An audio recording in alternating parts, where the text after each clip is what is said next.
गरीब ससुराल आई दो अमीर सहेलियां। यार उसका चांदनी तुमने क्या पोपट किया ना, टकला मैनेजर कहीं का, ज्यादा ही बकवास नहीं कर रहा था। हाँ यार, जब मैंने बोला ये डिफेक्टेड पीस है तो माना ही नहीं, इसलिए मैंने उसके टॉप में ऐसा छेद किया कि सारा देखने लग गया, बिल्कुल उस मूवी की तरह जैसे जूही ने किया था। हाँ हाँ यार, मुझे बहुत मजा आया तेरे इस सीन से, और वो मूवी मैंने भी देखी, गजब लगती है। बार बार मुझे ये सीन देखना बहुत अच्छा लगता है।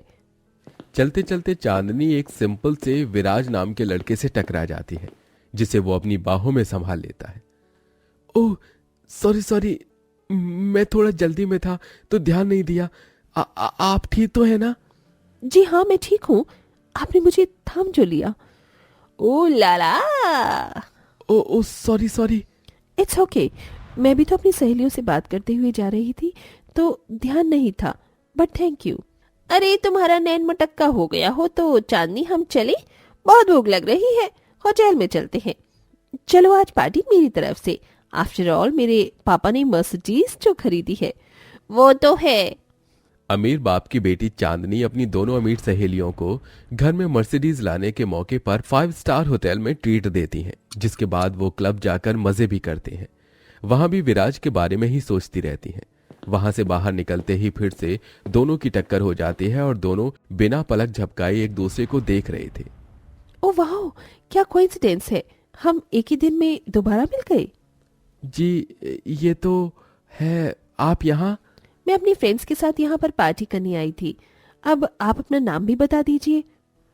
यार ये कितना अच्छा है, इससे नंबर मांगो क्या?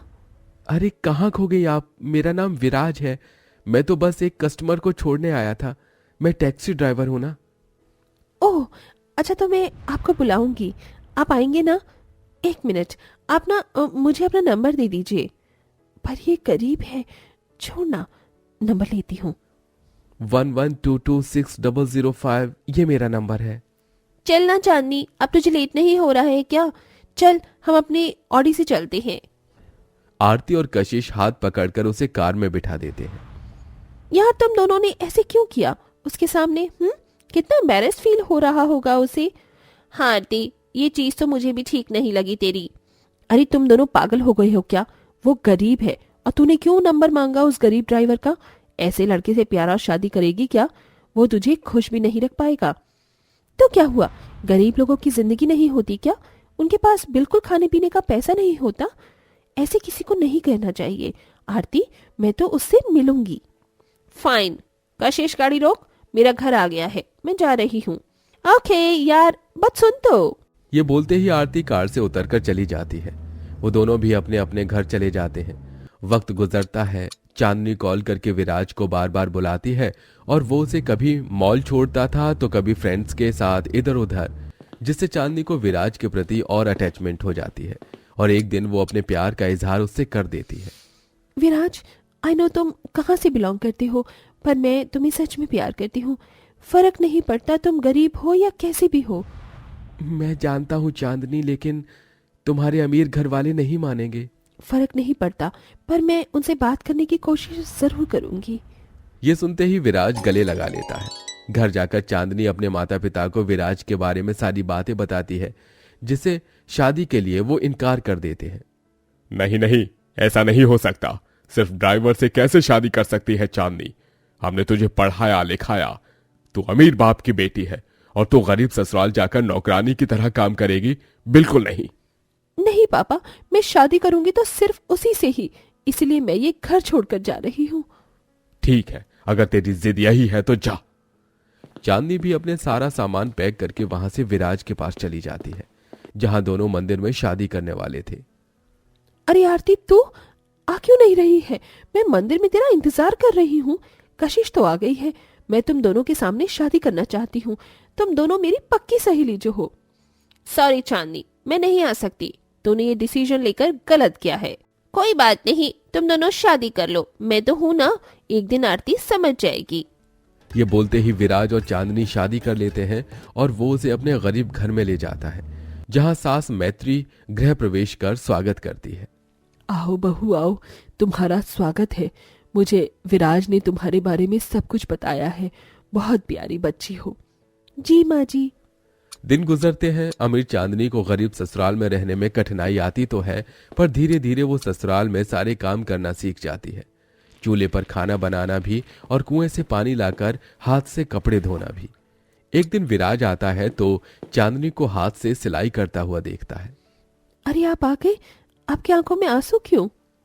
इसीलिए क्योंकि तुम्हें ये सब करने की बिल्कुल आदत नहीं थी, फिर भी ये सब कर रही हो। तो क्या हुआ, कर नहीं सकती? अब चलिए खाना खा लीजिए। वक्त गुजरता है। अचानक से मैत्री की तबीयत खराब हो जाती है, जिस वजह से विराज को अपनी कार बेचनी पड़ती है। घर का खर्चा चलाना अब मुश्किल हो गया था। साथ ही विराज को कोई जॉब भी नहीं मिल रही थी। इसी बीच कशिश उससे मिलने आती रहती थी, लेकिन आरती गरीबी की वजह से चांदनी से बिल्कुल नहीं मिलती थी। ऐसे ही एक दिन कशिश उसके पास आती है, जहां चांदनी मटके से पानी निकालकर उसे देती है। मैं जानती हूँ मुझे मटके के पानी की आदत नहीं है और अब घर की सिचुएशन और खराब हो गई है। अरे अरे तू हिचकिचा क्यों रही है? डोंट वरी, मैं कंफर्टेबल हूँ। वो मेरी गरीबी की वजह से आई नहीं ना आरती, हम इतने बेस्टीज हैं, फिर भी वो मेरी खुशी को नहीं समझती। शायद उसे ठीक लगता है कि वो मेरे गरीब घर में आएगी तो उसकी बेइज्जती हो जाएगी। अरे भले ही तेरे साथ ना हो वो, पर मैं तो हूं ना, एक दिन उसे अकल आ ही जाएगी। मैं शादी करने वाली हूँ, ये ले मेरा कार्ड, और शायद कुछ दिनों बाद आरती की भी शादी है। अच्छा, उन्हें हमारी ओर से शुभकामनाएं देना। आप बहुत अच्छी हैं कशिश जी। जी जरूर। और माताजी की तबीयत कब कैसी है? माँ जी का पथरी का ऑपरेशन करवाना है, बस इनकी नौकरी लग जाती तो पैसों का इंतजाम हो जाता। मैं मदद करूंगी तो मानेगी नहीं, क्या करूं? कशिश घर की हालत को समझती है, फिर आरती से मिलने उसके घर जाती है। अरे कैसे चल रही है आरती तेरी शादी की तैयारी? मेरी तो हो गई सब की सब। अभी मैं विराज और चांदनी को इनवाइट करके आ रही हूँ, तूने क्यों नहीं बुलाया अभी तक? अरे यार फिर वही बात, उसकी सास पति और वो भी अब गरीब हो गई है। ऐसे गरीब फटे चिटे कपड़ों में आएंगे? अपना भी कोई क्लास है, मुझे बेइज्जती नहीं करवानी, इसलिए मैं उससे नहीं मिल रही अब तक और ना ही बुलाऊंगी। यार तू अपनी दोस्ती को कैसे भूल सकती है? हम तीनों शुरू से साथ रहे हैं, आज वो तकलीफ में है, विराज की कार भी बिक गई, सास परेशान है, हमें उसकी मदद करनी चाहिए।